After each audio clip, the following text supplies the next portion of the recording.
All right, we're in the next clip. This is kind of where the rubber meets the road. So this is pretty exciting or daunting, but this is supposed to be an adventure.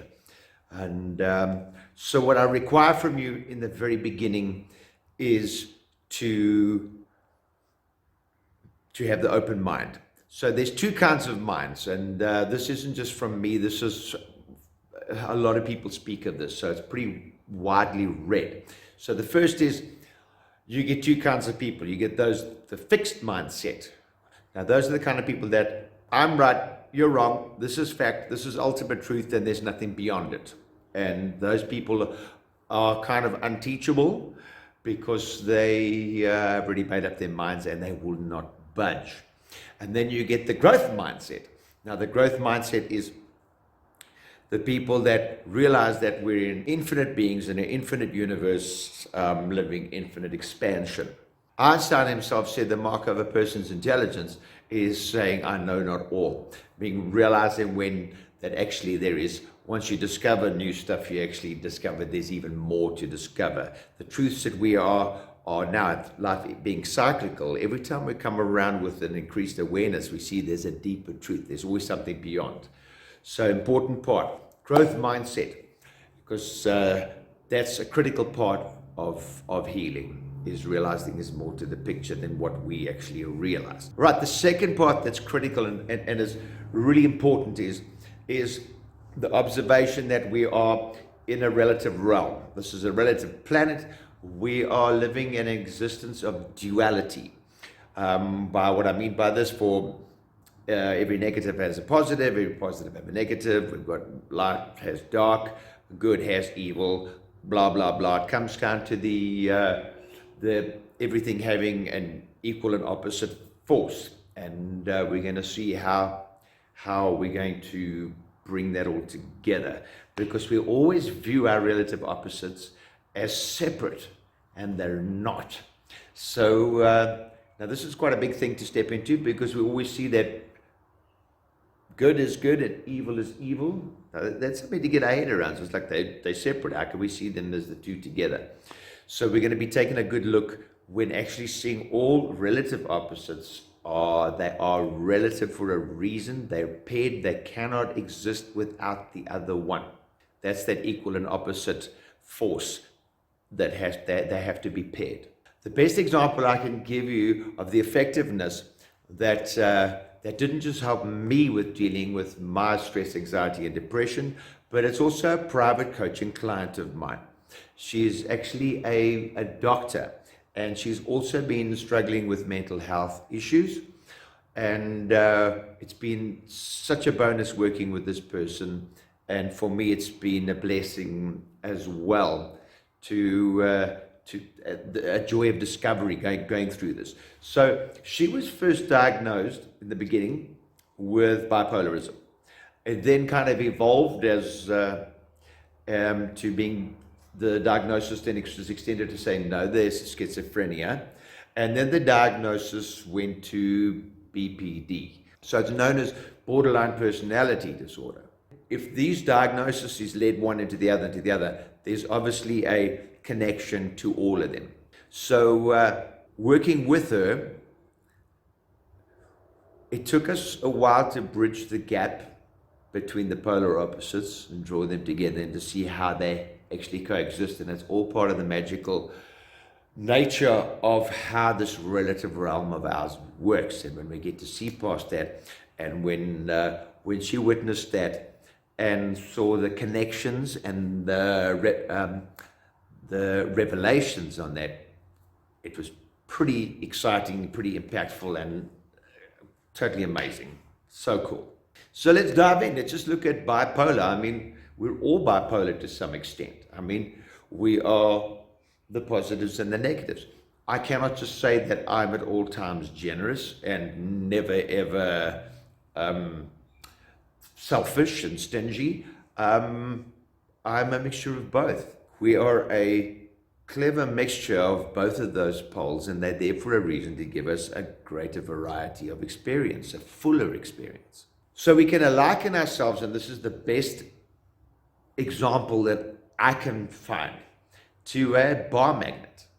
Now, a regular bar magnet, just like planet Earth, has a positive pole and a negative pole. Where the planet has north and it has south. And if you had to take one of them away, then they couldn't coexist, because there wouldn't be anything. You couldn't have a north if there isn't a south. You can't have an east if there isn't a west. So if we consider ourselves just like the bar magnet, what happens is, and we try and separate, when there's separation that's involved, you cannot separate and take a bar magnet and cut it in half and separate and say, right, this is the positive magnet and this is the negative side of the magnet. It just doesn't work like that. As soon as you split the magnet, they immediately realign into positive, negative, positive, negative. You have two whole complete magnets, and that cannot be changed. It's just a law.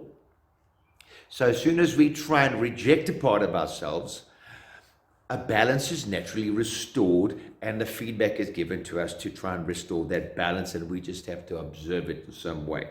So what we often do is we say, no, I'm the positive part of the magnet, and I reject the negative part of the magnet, where the two have to exist. They're connected. They're one and the same. They cannot be separated. So when we do that, we then, any kind of oppression, suppression, repression, will get depression as the disconcerting feedback mechanism to say there's more to the picture. There's a bigger view that we can see this at. So let's look at some more examples. Some more examples would be love and heartache or heartbreak. Now, they have to exist together, because with great love comes great grief. We can't have, let's use for something simple, a pet that we've adored and has adored us, and when that pet does move on or pass, we experience great grief and great heartache and heartbreak, because we're so attached to the love that was there. So they cannot exist without each other. Another example, I often use light and shadows, shadow being darkness. So the shadow cannot exist without light. If you look at any shadow and move to where it ends, there has to be light. The two cannot exist without each other. Another example is hills and valleys. If valleys didn't exist, then we wouldn't have hills. The two cannot exist without each other. Just as you have the hill, the valley has to be there as well. They both create each other. They're both in existence together. So we're now reframing this concept of any kind of separation that exists between our polar opposites. Polar opposites are paired because they coexist. The universe is inclusive and unified, and any separation is the perceived lack of connection. I'll say that again. The universe is inclusive and it is connected and unified, and any separation is our perceived lack of connection. Now, the universe is always seeking equilibrium. It's always moving. It naturally moves back into balance, a dynamic equilibrium. So when we are out of equilibrium, then the universe will give us often disturbing feedback, uncomfortable feedback, or unsettling feedback, because it was wanting to balance itself out. It's like the concept of identical twins. If you remove one from the equation, the concept of twins ceases to exist, because you have to have the other for the contrast, for twins to exist. Remove the one, the concept falls away. Same with relative opposites. Another way of looking at it is a coin. There's two sides to a coin, but it's the same coin. I really hope you're grasping this.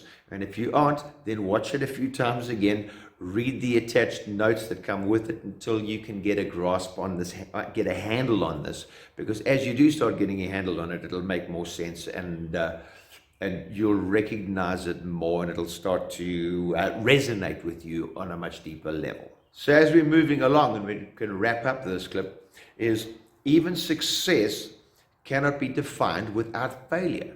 How can success be defined if we didn't have its relative opposite? So there has to be failure in order for there to be success.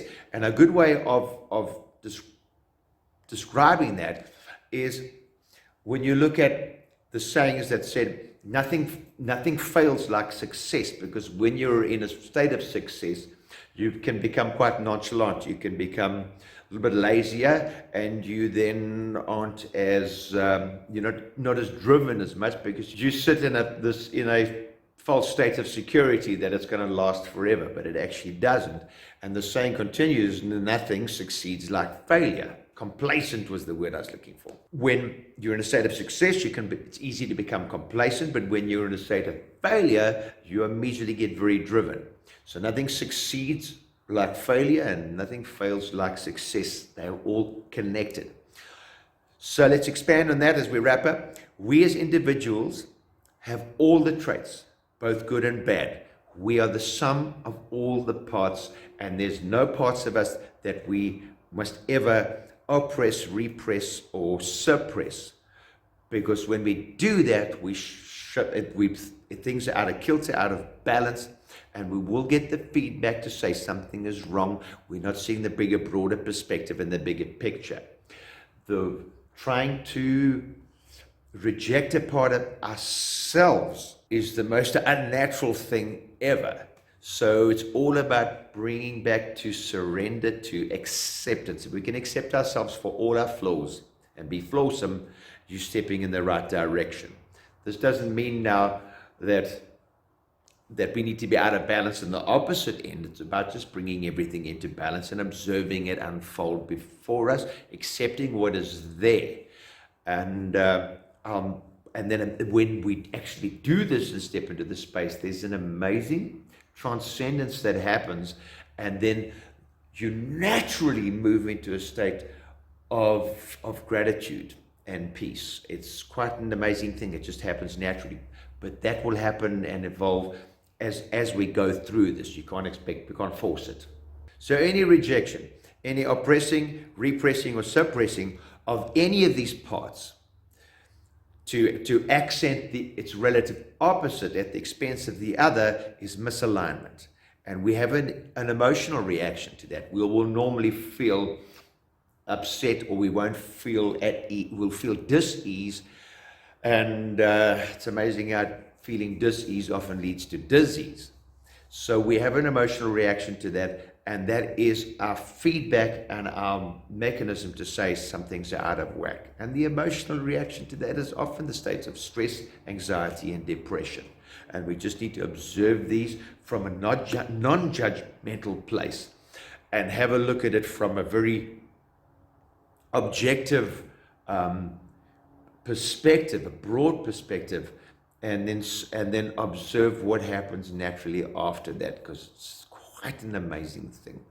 Not to be resisted, not to be forced, not to be manipulated in any way, and but just to see that there is a balance and there is a connection of which we're all part of. And it's quite an amazing revelation to see, feel, and behold. I'll see you guys in the next clip. The Big Cigar.